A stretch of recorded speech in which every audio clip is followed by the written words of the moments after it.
అందరికీ నమస్కారం. నారీ నారీతో శర్వ సంక్రాంతికి స్వాగతం. ఇప్పుడు మనం ఎక్కడున్నామంటే, హలో అండి అందరికీ నమస్కారం. ముందుగా అందరికీ సంక్రాంతి శుభాకాంక్షలు. నా పేరు రాజ్యం, మీ అందరికీ తెలుసు. మా ఆయన పేరు నారాయణ. మొన్ననే మా ఆయనతోటి షాపింగ్కి పోతే బాగా షాపింగ్ చేసుకో రాజ్యం, ఎంతకాలంటే అంత, ఎలాగో ఊళ్ళల్లో ఉండట్లేదు కదా అన్నాడు. సరే అని చెప్పి షాపింగ్ చేస్తుంటే వెనకాల నుంచి ఒక అమ్మాయి పిలిచింది. నారాయణ అని చెప్పి నాకంటే ప్రేమగా పిలిచింది. ఇదేందిరా బాబు నాకంటే ప్రేమగా పిలుస్తుందని చెప్పి ఏం కథ నడుస్తుందని అడిగితే కాలేజీలో అప్పట్లో కొంచెం వ్యవహారం నడిచిందిలే రాజ్యం, మర్చిపో అన్నాడు. అంటే పెళ్ళికి ముందు వ్యవహారం చేశాడు. నేను నిజంగా గుండె గుబ్బేలు అనిపోయింది నాకు. నారాయణ ఏంది నారాయణ నాకు ఇట్టా పెట్టావు, నువ్వు తప్పు కదా నువ్వు ఇట్లా చేయడం అని నిలదీసి అడిగా. అన్నీ నీ తర్వాతే రాజ్యం, పెళ్ళైన తర్వాత అన్నీ మర్చిపోయాను అన్నాడు. ఫస్ట్ ఒక అమ్మాయిని ప్రేమించాక మనసారా ఇంకా మర్చిపోతారు కదా. ఇంతకు ముందు ఆయనకి పెళ్ళైంది, ఆయనకి పెళ్ళైంది, వాళ్ళిద్దరు అడగండి ఫస్ట్. నేను సినిమాలో గురించి అడుగుతున్నా, నిజ జీవితంలో గురించి కాదండి. సినిమాలో మర్చిపోతారు కదా. ఒక హీరోయిన్ వచ్చాక ఇంకొక హీరోయిన్ ఏంటంటారు మీరు? ఏమంటావు తెలీదు. ఇప్పుడు అంటే ఆవిడ మీ లవరా? ఆవిడే గర్ల్ ఫ్రెండ్. ఈవిడే friend who's a girlfriend. అంటే ఒకళ్ళు ఉంటుండగా ఎక్స్ గర్ల్ ఫ్రెండ్ని మళ్ళీ మీ లైఫ్లోకి ఎంటర్ చేయనిచ్చారనమాట. అంటే మగాళ్ళంత ఇంతేనా? అమ్మ నారాయణో వీడు నన్ను మర్చిపోయాను అన్నాడు దాన్ని, అయితే వీడు మర్చిపోలేదన్నమాట. ఏమంటారు మీరు?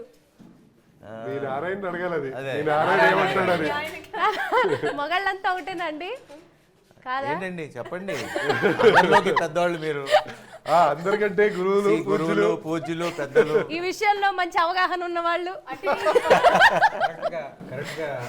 డైరెక్టర్ గారు. ఎందుకంటే ఈ కథ ఈయన లైఫ్ లో నుంచి ఇన్స్పైర్ అయ్యి రాసిన కథ. నిజం అండి. ఫస్ట్ పెద్దల్ని అడగండి, ఆయన చెప్తారు. కరెక్ట్. పెద్దలు చెప్పండి. ఒకళ్ళు వచ్చాక లైఫ్ లో పాత బాకీల్ని మర్చిపోతారా, అకౌంట్స్ కంటిన్యూ చేస్తారా? మీ నారాయణ ఏం చేశాడు రాజ్యం? మా నారాయణ ఏం చేశాడు తెలియక ఇంతమంది ఒపీనియన్ అడుగుతున్నా. ఒక్కొక్క జీవితంలో ఒక్కొక్క కథ ఉంటుంది. ఈ కథ సంబంధించి ఏంటనేది రామ్ అప్రాజ్ గారిని అడగాలి మనం. ఓకే, జరిగిన స్టోరీ కాబట్టి ఆయన మామూలుగా ఫస్ట్ మీరు చెప్పండి. మా లైఫ్ లో జరిగింది కాదండి, ఇలా నారాయణ లాంటి వాళ్ళని చూసి చాలా మందిని చూసి అలా దానిలో నుంచి తీసుకొని ఎగ్జాంపుల్ చెప్పండి. ఇప్పుడు నారాయణ, సీను, అలా చాలా మంది ఉంటారు. నేను ఒకటి చెప్తా. యాక్చువల్గా పబ్లిక్ కాన్సెప్షన్లో నారీ నారీ నడుమ మురారి అంటే ఒక కాన్సెప్షన్ ఉంటుంది. ఏకకాలంలో ఇద్దరు అన్న ఒక వ్యవహారం ఉంటుంది. బట్ డెఫినెట్గా దానికి అది కాదు, దానికి మించిన సర్ప్రైజ్ ప్లాట్ ఈ సినిమాలో ఉంటుంది. అంతకు మించి అంతకు విభిన్నమైనటువంటి ప్లాట్. నారీ నారీ ఇద్దరు ఆడవాళ్ళ మధ్యలో హీరో నలిగిపోతారే కానీ, బట్ ఏ కారణం కోసం నలిగిపోతారు అన్నది డెఫినెట్ అందరూ అనుకునే ఇద్దరి మధ్య ఇది కాదు. ఇది ఒక సెపరేట్ సెటప్, సెపరేట్ ప్లాట్. ఇది అది సినిమా చూస్తే మీకు తెలుసు, కొత్త కాన్సెప్ట్ ఇది. అంటే జీవితం ఇంత విచిత్రంగా మహానుభావుల్లో మళ్ళీ కొత్త కాన్సెప్ట్ అంటారు కదా, అలా ఇది ఒక కొత్త కాన్సెప్ట్. అంటే జీవితం ఇంత విచిత్రంగా ఉంటుందా అన్నది ఈ కథ చూసి తెలుస్తుంది. ఒక విచిత్రమైన ఒక లాక్ ఉంటుంది. బట్ ఇద్దరు ఆడవాళ్ళ మధ్య కాబట్టి that way also it is app title నారీ నారీ నడుమ మురారి. మీరు ఎలా మేనేజ్ చేశారండి మూవీలో ఇద్దరు హీరోయిన్స్ తో? నేను మేనేజ్ చేయటం కన్నా డైరెక్టర్ మేనేజ్ చేయడం ప్రాబ్లం. మాదేమిటో మేము వచ్చి యాక్ట్ చేయటం. అవును, అందరిలోకి ఎక్కువ మేనేజ్ చేసింది పాప రామబ్రాజే. ఎలా మేనేజ్ చేశారండి చెప్పండి. నేను మేనేజ్ ఏం చేయలేదండి, కొంచెం ఏదో అలా మొత్తానికి అందరినీ కలుపుకుంటూ ముఖ్యంగా సంయుక్త గారితో చేయడం అంటే అది అసలు మామూలు విషయం కాదు. ఆవిడ అందరికీ తెలుసు మీరు ఎంత పెద్ద పెద్ద సినిమాలు చేశారు ఆవిడ. మరి ఆవిడ సెట్ లోకి వస్తుందంటేనే మన అందరికి చిన్న షివరింగ్ కదా. ఇంకోటి చెప్పా, డైరెక్టర్ గురించి ఏమడిగితే ఆయనతో వర్క్ చేయడం అంటే అది ఒక స్పెషల్ ఎక్స్పీరియన్స్ అని ప్రతి ఇంటర్వ్యూలో ఇలా గొప్పగా చెప్పాలి, మాట్లాడాలి అనేది ఆయన చెప్పారు. అసలు మేము డైరెక్ట్ గా మీరు అడగకముందే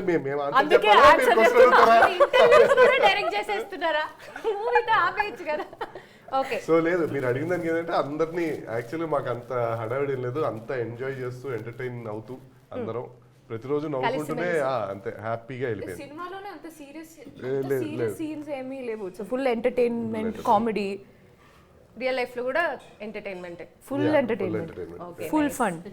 ఈ టైటిల్ విన్నాక మీ ఫస్ట్ రియాక్షన్ ఏంటి? బాలయ్య బాబు, జై బాలయ్య. జై బాలయ్య. సో ఫస్ట్ రియాక్షన్ ఏంటంటే definitely this is an apt title for our film. And అయినంగానే నారి నారి నడు మురారి మనకి క్లాసిక్ సినిమా, అది one of the classic film. And ఆటలో పాటలు అలానే ఉంటాయి. And one of my favourite film. So ఇమీడియట్గా first thing what we had to do is వెళ్ళి బాలయ్య బాబు గారిని అడగాల్సి వచ్చింది. I mean I had to go and ask him, సరే ఇలాగా మీ టైటిల్ పెట్టుకోవచ్చా అని. సూపర్, పెట్టుకోమా, పెట్టుకోవటం ఏంటి, నీకు ముహూర్తం కూడా నేనే పెడతా అని చెప్పి ఆయనే ముహూర్తం పెట్టి ఐ థింక్ మన అన్స్టాపబుల్ షోకి వెళ్ళి అక్కడ టైటిల్ రివీల్ బాలయ్య బాబుతోనే చేయించాం. So on this occasion I have to thank Balayya Babu for his kind heartedness. అడగగానే టైటిల్ ఇచ్చారు, టైటిల్ ఆయన అనౌన్స్ చేశారు. సో మా టీం అందరి తరపు నుంచి thanks to Balayya Babu. Awesome. ఇద్దరు భార్యల మధ్యన ఆర్ ఇద్దరు హీరోయిన్స్ మధ్య నలిగిపోయే క్యారెక్టర్ శోభన్ బాబు గారు ఒకప్పుడు చేశారు, అది అందరూ చూసి బాగా ఎంజాయ్ చేశారు. తర్వాత బాలయ్య బాబు గారు చేశారు. సో ఇప్పుడు మీరు చేస్తున్నారు. మిమ్మల్ని శర్వా బాబు అని పిలవచ్చా? మేము లేదు, ముద్దుగా నేను నార్మల్ శర్వా అంటే చాలా సరిపోద్ది. బాబు శర్వా మన ఇంట్లో అబ్బాయి, శర్వా సినిమాలు అంటే చాలు. అంతేనా? బాబు వద్దా? లేదు, హ్యాపీగా ఉన్నారు. ఓకే, విరమించుకుంటాం ఇంకా ఆ ఐడియా నుంచి. సో ఇండస్ట్రీలోకి మీరు రావడమే వివాహ భోజనం లాంటి ఒక ఫుల్ మీల్స్ పెట్టేశారు. దాని తర్వాత ఆ తిన్నది అరిగేంత వరకు నవ్వుకునేలాగా సామాజిక వర్గం అనే మూవీ ఇచ్చారు. సో ఇప్పుడు ఈ సినిమా ఏంటి, మమ్మల్ని ఏం చేయబోతున్నారు ఈ సినిమా ద్వారా? ఇది పండగకి వస్తుంది. సో పండగకి మీరు అందరూ ఎలా అయితే ఫుల్ మీల్స్ విత్ స్వీట్స్ అన్ని డెజర్ట్స్తో పాటు, అంటే అరిసెలు, ఇటు అటు వెళ్తే ఆంధ్ర సైడ్ వెళ్తే నాన్ వెజ్ అవి తింటారు కదా, అలా సో పిండి వంటలు and all sweet and hot మొత్తం కంప్లీట్. నేను ఆన్సర్ చెప్తాను దీని గురించి. సో సామాజిక వర్గంలో సినిమా చూసాను నేను. సో యూజువలీ కామెడీ ఫిలిమ్స్కి కథ ఉండదు generally. But when I saw సామాజిక వర్గంన, నేను అసలు I thoroughly enjoyed the film. And నాకు కథ లేకపోతే నచ్చదు సినిమా యూజువలీ, నాకు పర్సనలీ. సో సామాజిక వర్గంలో చూసినప్పుడు మీరు స్టార్టింగ్ పాయింట్ నుంచి ఎండ్ పాయింట్ వరకు తీసుకుంటే ఒక రౌండ్ ఆఫ్ ఉంటుంది, ఇంక్లూడింగ్ ఒక కైట్ అనే ఒక చిన్న సీన్కి మళ్ళీ ఎండింగ్లో ఎక్కడో ఉంటుంది. సో తన వే ఆఫ్ రైటింగ్ నాకు చాలా బాగా నచ్చింది. సో ఫస్ట్ నాకు కథ అంటే ఈ నారి నారి చెప్పినప్పుడు అప్పుడు దాకా చూడలేను యాక్చువల్లీగా, I didn't see the film. అప్పుడు సామాజిక వర్గంలో చూసిన తర్వాత అప్పుడు కథ విన్నా.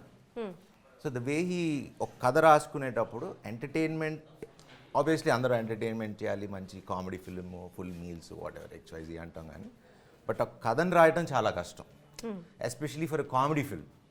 ఒక సీరియస్ ఫిల్మ్, ఒక వేరే ఫిల్మ్ అంటే ఒక మీటర్ ఉంటుంది, ఇక్కడ డిప్పు, అక్కడ హై, లో గీయాలి. But for Nari Nari